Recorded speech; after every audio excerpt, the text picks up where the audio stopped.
Welcome back to Property Play. I'm your host, Elena Saradidis, and today we have Chris Slightham here with me.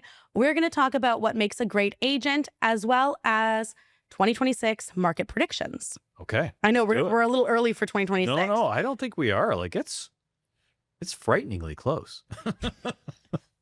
So what do you see happening in 2026? I think we're going to have more transaction volume. I think we're starting finally to have confidence return. This year we expected better transaction volume than what we ended up receiving, but we also did not know coming into 2025 how big an effect a tariff negotiation, global renegotiation of tariffs was going to mean to Canada. And that's what's happened. So as anytime you have that type of uncertainty in an economy, then people do what I think is right, which is wait, let's pause, right? Let's wait and see what kind of happens. And before we make our buying decision, we're talking about buying real estate. It's like your single largest thing you're ever going to buy, right? So, or sell. So why would I do that if I'm uncertain about the world around me? I think is what's happening, to put 25 in a nutshell. Because interest rates are actually great right now. We have way more choice than we've had in a long time. And the economy is, although we know now is not bad, it's not as bad as we probably thought it might become with when President Trump initiated his position on tariffs for Canada. So we actually have a lot of things in favor of real estate, but if you're not confident about your work, about earning a paycheck to pay your bills, specifically your mortgage, you're not going to make decisions. And that's what 25 has been marked with. 26, I think the further we move along, even though we're still in rocky times, we still have uncertainty right now. I think that there's some light at the end of the tunnel.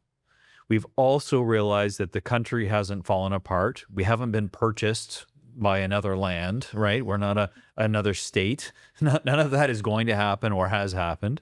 And so we're going to be able to get back to making, bigger and bigger decisions. So I see initially higher transaction volume, and then depending on how, barring any major issue, I think we're going to start to see some healthy price appreciation, sort of 3 to 5% range by the second half of the year.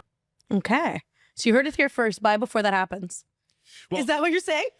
Well, ultimately, yeah, you're right. You're right. If you're a buyer, I've been saying this for 6 months. Like, I'd be in the market now looking. I'm not saying you've got to go buy the next thing you see, but we're in one of these unique times where people are still worried, but interest rates have dropped and there's choice. It's the perfect storm. So it's like that perfect opportunity. Now, obviously, if you have complete uncertainty about your financial situation, no, don't buy a house. Like, don't wait until you've ironed that out for yourself. But make sure you're just not, panicking about things that aren't, going to come true, right? If you're worried in general, that's okay, but just confirm your worry with facts is all I'm suggesting. And right now, I think it's factually a good opportunity to buy real estate when it's right for you.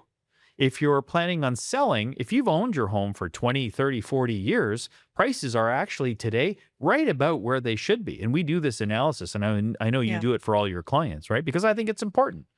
And that they can make a decision. Sure, were prices higher in February 22? Absolutely, but you weren't ready to sell that, right? Yeah. And you would have bought something higher perceived loss as well, right? So whatever you would have bought at the time has come down as well. So here we are today. Now, if you've only owned your home for 5 years, that might be a different story. So if you're not ready to move, if you can stay where you're at and the finances don't add up, you have great real estate. You just happen to buy at a moment in time that, prices were a little bit bubbly, right? And so now we got. And you weren't the only one. No, right? There was a huge lineup of people buying exactly. at that time. Don't be disappointed in yourself, right? It happens. Yeah, it's a cycle. It's a cycle, and it's another 5 years from now, you're gonna look back and go, wow, I'm glad I stuck it out, and here I am. But I think that's kind of what the picture of 2026 looks like. But I think it comes back down to we study a lot of facts, a lot of math. A lot of numbers, and you really do get a better factual sense of what's going on. And that's what you should do as a buyer or a seller, looking specifically at the areas that you're interested in. Because if you're not interested in condos in downtown Toronto, what that market is doing and how it's affecting the overall averages is irrelevant.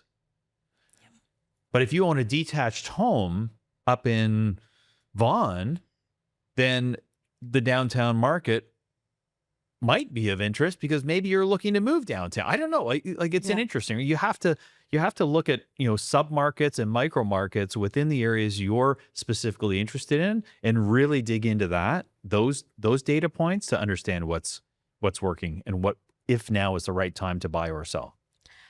I'm going to ask you a question, even though I know you're not a mortgage broker, so feel free to be like, I'm not answering. Sure. But I have people that are first-time buyers, and everyone always says, well, I don't have 20% down, so I'm going to save until I have that 20%. We know the answer, but I love what other people tell my clients, the same thing I've been saying to them. Mm-hmm. Yeah. What would you say to someone that's like, I need to save more to get to 20 versus I can buy today, but I don't have 20%? Well, as a first-time buyer, you can buy today without 20% down. And not everybody knows that. No. They know they can, but they feel like they have to buy. They have to buy with 20%. That's a great, interesting. And I would ask, well, why do you feel that way, right? I mean, is it family? Is it? They feel like the influence? CMHC, like the fact that we're paying interest on insured mortgage. I see. And they don't understand the balancing act of like, if we're putting 20% down, how long did we save to get that 20 versus how much money are we paying? Correct. And the market statistically does go up.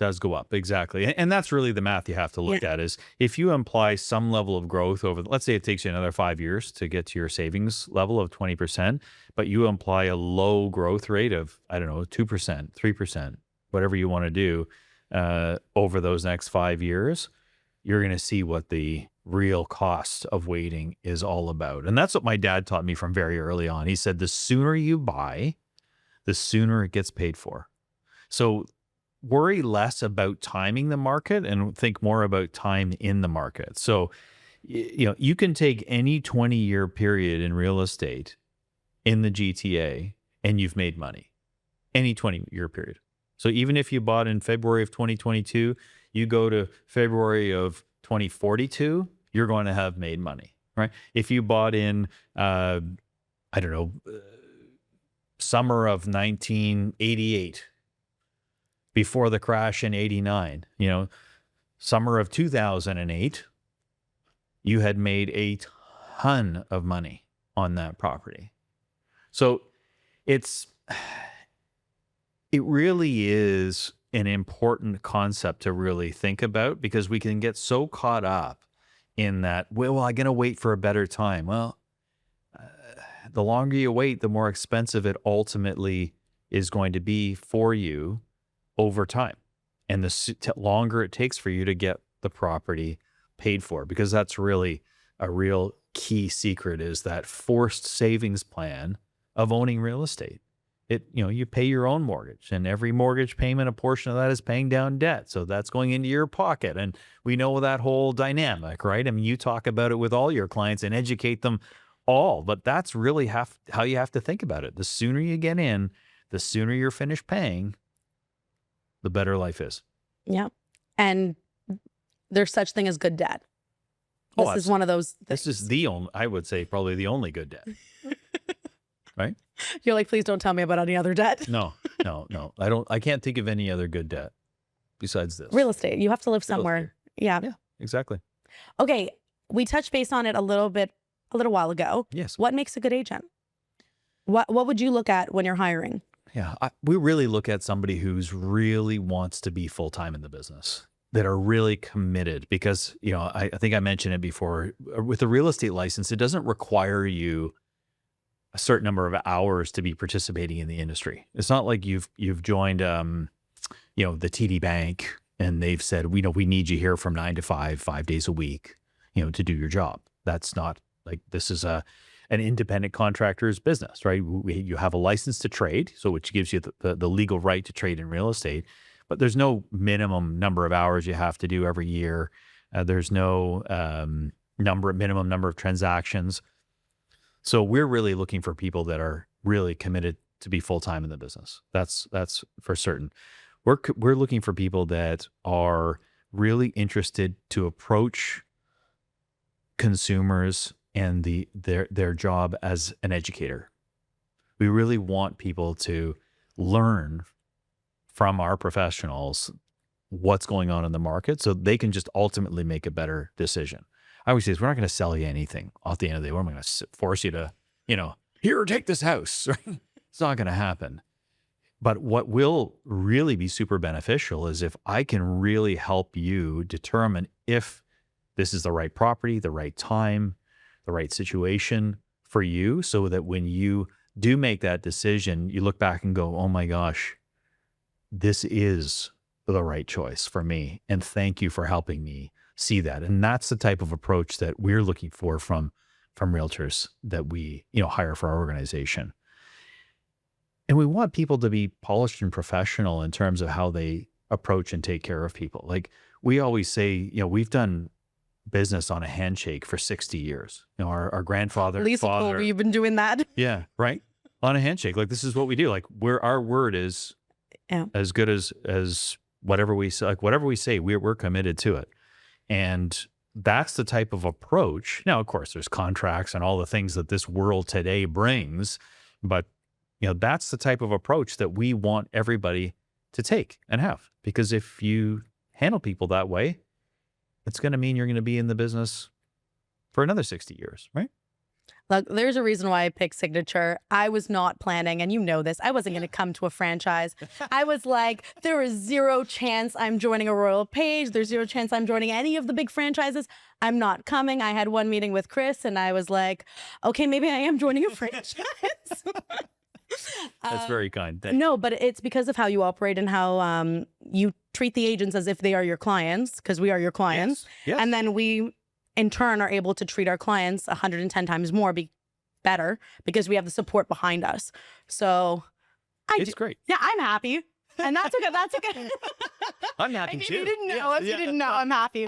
No, but I wasn't planning this route. Like everyone that knows me, especially before I came to Signature, I wasn't planning to go I was going a boutique brokerage route again. Yes. When I was planning to move, this was not where I was going to end up. Yeah. And this is where I ended up. And it's because of Chris. If you haven't noticed, it's data driven and the geekiness of real estate that me and him resonated with. 100%, right? Because we like to help people make good decisions. That's really what it is, right? If you do that, it's all going to work out in the end. And I know that's how we kind of hit it off from the beginning and it's worked out great. Yeah. Think long term, not short term. That's all it is, right? Long term. Absolutely critical. Once again, it's Elena Saradidis. I had Chris Slightham here with me today. This was Property Play. If you like content like this, make sure to like, follow, and subscribe.